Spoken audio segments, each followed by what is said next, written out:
I think it's important to not look at limiting yourself and looking at what the possibilities can be.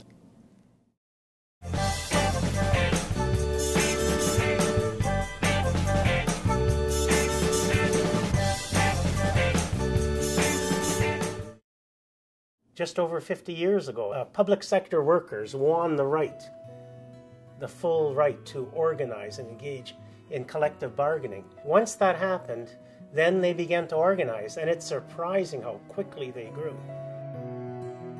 Over 50 years, CUPE has done a lot of things. I think it's really important for the up-and-coming members to know about the history, know about the battles that we've had to get where we are today. We've had victories, but we've also had defeats.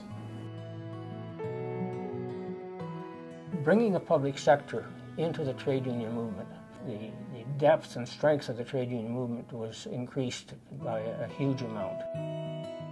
There's no question that the trade union movement has the opportunity and the duty to fight for social change, social progress.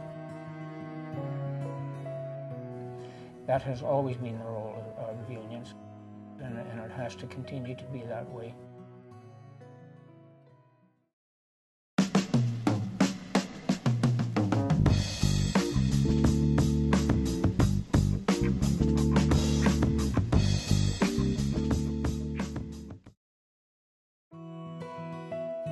CUPE Alberta has always believed in solidarity, working with each other, and we represent folks that need representation. What wasn't really happening in those days is there wasn't a lot of women involved in the union, not in the local, not in the provincial level, and very, very few women at the top and on our national basis. What I saw was a lot more women coming to union meetings. We made some changes in the bylaws. We actually ended up getting subsidies for childcare for people to attend union meetings.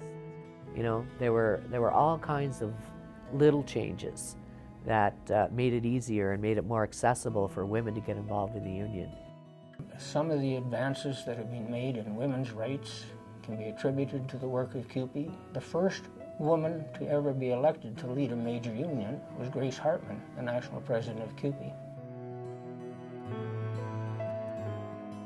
There was one of the first major sort of experiments with private nursing home in Alberta, and they went on strike. And what struck me is I couldn't believe that workers could be left out in the picket line the way that these people were. These were underpaid, undervalued workers, and they were just being denied any chance to talk about wages, working conditions, and the like.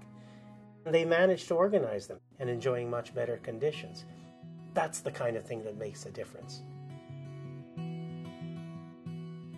I think the best thing that I can tell any person is get active in your union, bring out the concerns that you have, and fight for what you believe in.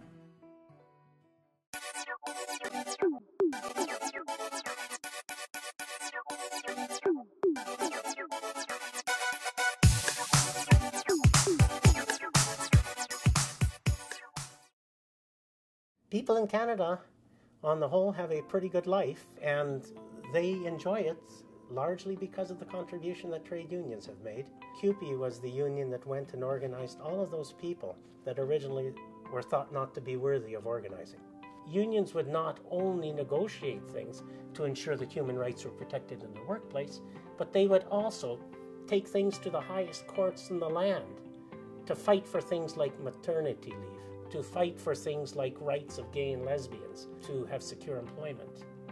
So you can attribute things like pensions and the Medicare system we have directly to unions. We fought for them and gained them. One thing that a CUPE job provides is a living wage. You don't have to worry about too much when you're starting out a family. We've brought in pay equity, positions in the unions. We've forced some governments to bring it in. When you look back, you think, wow, we have made some terrific gains.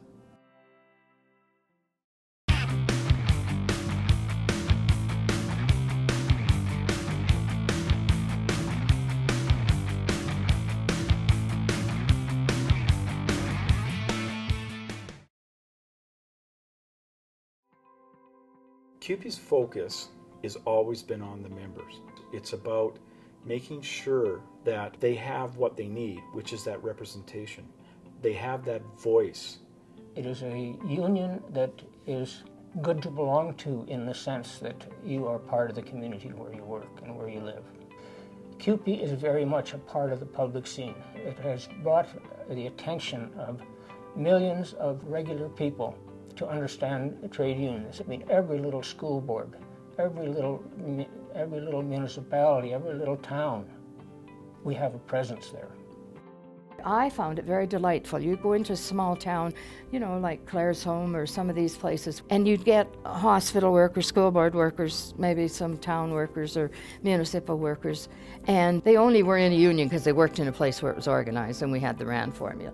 But by the end of the day, the end of the 2 days, they would be coming to you and saying, can I do this and can I do that? The strike of '98, the solidarity that we got across this country was all because of being together. Decent wages, decent benefits, good pension plans, and working conditions, and protection from the employer, from the, you know, with the help from your union.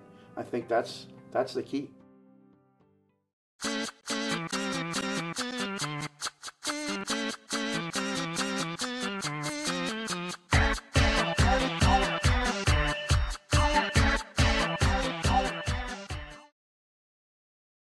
We can do something. We can still effect change, and we need to, be proud of what we've done and see what we can do in the future to make the changes. We give back to the community as well, so it has an impact not only to our members, but to the members, to the people in their community as well.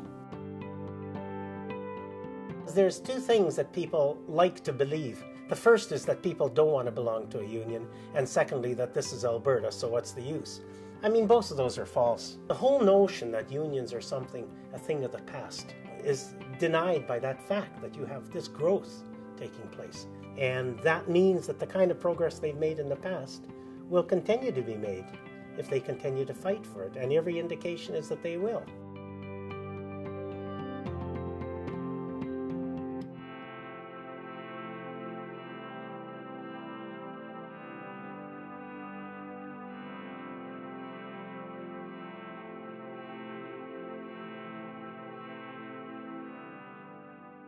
That's what CUPE stands for. It's about service. It's about doing the right thing. To be involved is to be part of a group, to be part of a family. Why do we call each other sisters and brothers? Well, because we're family. We look out for each other, and that's where it started from, way back when, and it's still today. It's exactly the same way. We're stronger together. You got to remember that. We're always stronger